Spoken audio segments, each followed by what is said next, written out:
So today you are going to draw an Aztec-inspired dragon. But we have to ask, who are the Aztec? So before we begin drawing, we need to figure that out a little bit. But here is what we are going to draw today.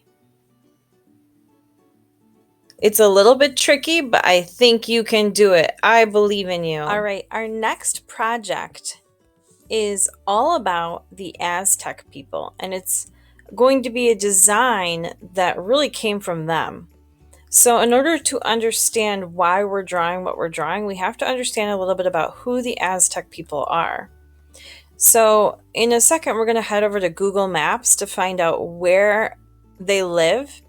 But for now, let's look at a couple of different facts. Now, I'm going to move myself over here for a second. Number one, their capital city was in Mexico, and it was called Tenochtitlan. They also created a calendar to tell time, which was a very, very intricate calendar that they created. So they were very intelligent people. They also played sports and were very artistic. And if you look at buildings and things that the Aztec people designed and created and built, they were very, very creative people. They solved problems. And to be able to build the things that they built, they had to be very intelligent. And number four, they worshipped many gods, which means they had a polytheistic religion rather than having just one god, which is very common in the United States, especially in Christianity. People worship one god. Well, in the Aztec religion, they worshipped many gods, so that's called polytheistic. So, all right, so here we are at Google Maps, and I have looked up East Syracuse Elementary School. I thought you might enjoy visiting our school for a minute. So let's zoom right in, get a little closer. There's our field in the back where you probably play kickball with the gym teachers. There's our track where we have the fun run. Our art room is about right there in that little area. So let's go right down on the street because I bet you miss it. I know I miss coming here and seeing all of your faces every day. I really, really miss you guys. So it's kind of nice to just see our building where we go into the front door, and let's go check out the playground for a second. Yep, there it is. There's our little map of the United States, and there's our playground. So anyway, we're not trying to go to East Syracuse Elementary. We actually want to go to Tenochtitlan and see where the Aztec used to live. So I'm going to get directions right now, and I'm going to type in Tenochtitlan, which is now Mexico City. So there you can see how we would have to get there. So by plane, it's 8 hours and 55 minutes away. Let's check this out. Now, if we had to walk there, which you wouldn't want to have to do that. Oh my goodness, it would be 2,548 miles, and it would take you 835 hours. That's assuming you don't stop to use the bathroom or to sleep or to grab a bite to eat. So that's a long ways away. If you biked, it would probably be a little faster. Only 227 hours, and it's still quite a long ways away. So the best option is to hop on that plane and fly there if you ever go to Tenochtitlan, Mexico. All right, well, let's check it out. Let's, I probably should have zoomed in a little before I did that. That button helps get a street view, so you can actually visit the street where you're trying to go, but you really need to zoom in a little bit before you can do that.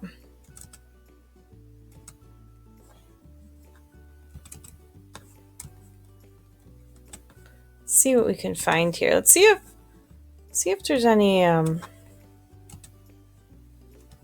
so as you can see, there's kind of a city around this area. It is now Mexico City, and there are some ancient ruins of temples and architecture that was originally built.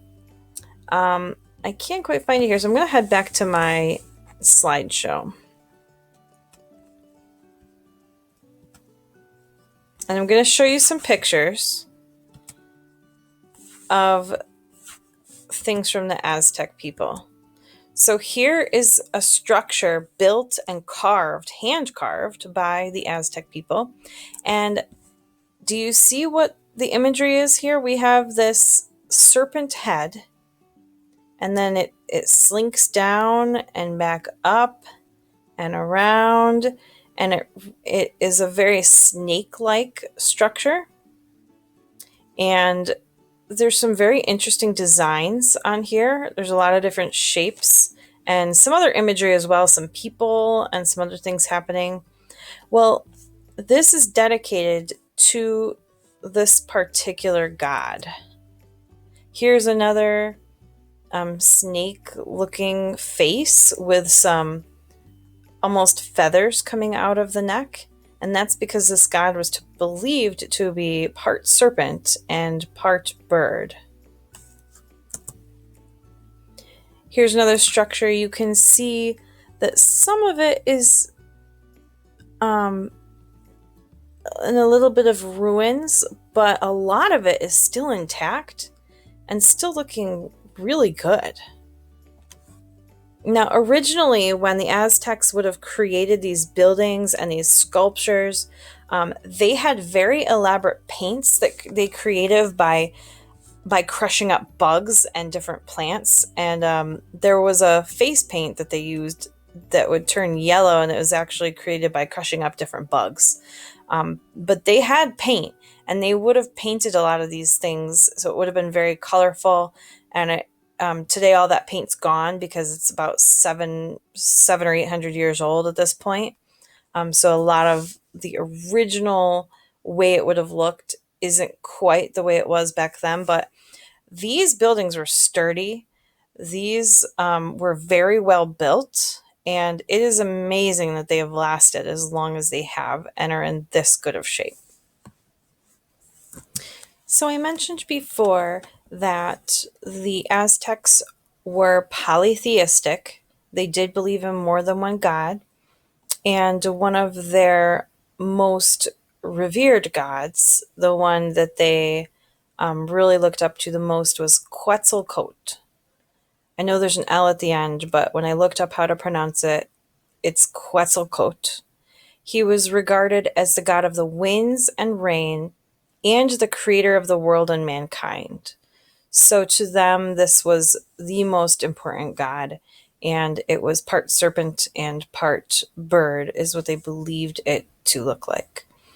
And so as we begin our art lesson today, just keep in mind, I completely understand that everybody has different beliefs.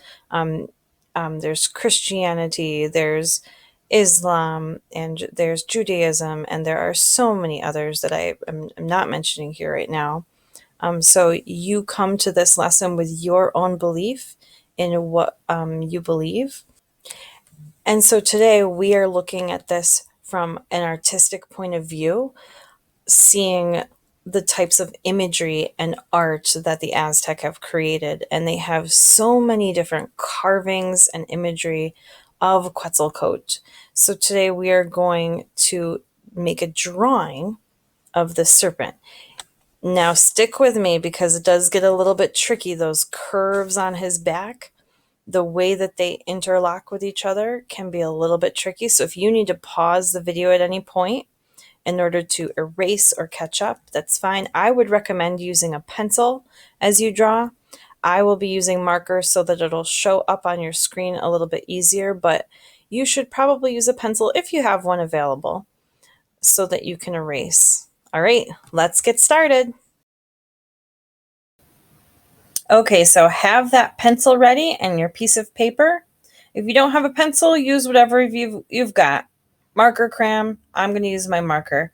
Okay, so we're going to start up here with the head and curve it down.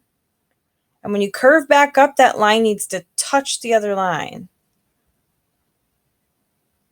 Then we're going to curve it back down, leave a space there. But when you curve it back up, it needs to touch that other line again.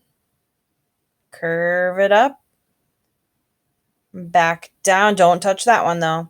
And then when you come back up one last time, touch that last line and bring it over to the head.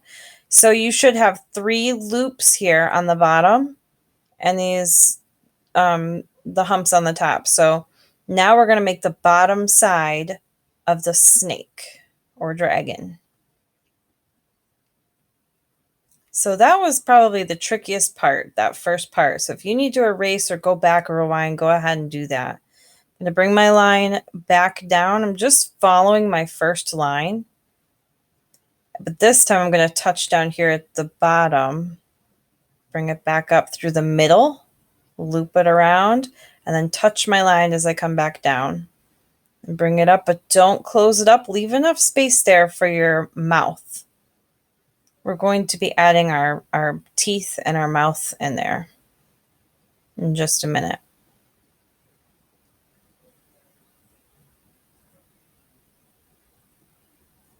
Okay, so we're going to start with an oval.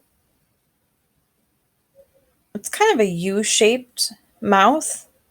We're kind of making a sideways U.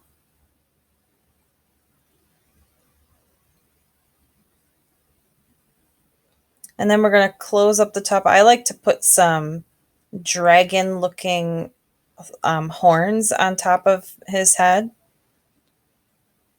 You can put as many as you want. And this is kind of like a little feather or some kind of hair flying off the top of his head. And a circle for an eyeball. If you have a different way that you want to make his face, you can make yours look like however you want. I'm going to give him some teeth because usually in the Aztec carvings, they have lots of teeth in Quetzalcoatl.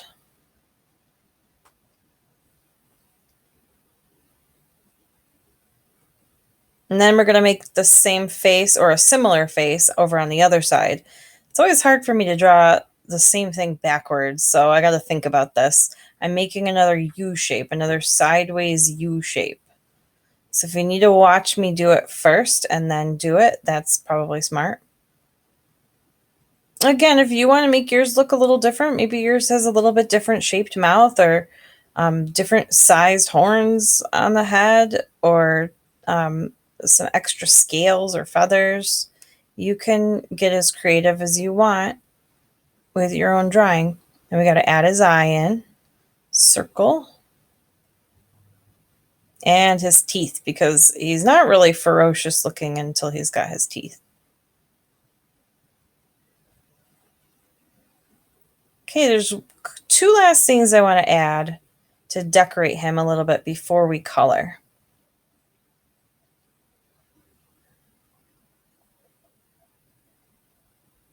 So first I'm going to take my marker and add just a stripe down one side of his back. And I'm just going to follow that line all the way through to the other side. It goes up and around and down and around and keeps going all the way to the other head. And I'm going to color that in a little bit differently than the rest of him later. And now I'm going to make some scales because he is a serpent. He is a snake, part snake, part bird, kind of a dragon.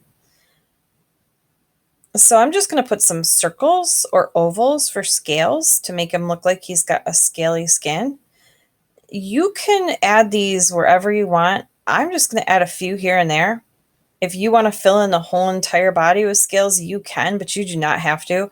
If you just put a few here and a few there, we'll get the idea that there's a scaly texture on him. And it'll all come together once you color him. So again, if you want to fill the whole entire thing in with scales, you can, but your arm might get tired. So I would suggest just putting a few here, a few there, skip a spot here, skip a spot there, and you'll be okay.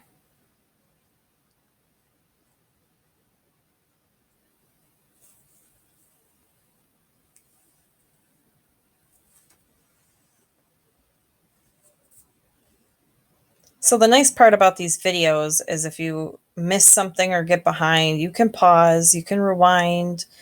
In art class, you can't rewind me. So here on the video, you can, which is really nice. That's one of the the pros to doing it this way. There's a few more scales.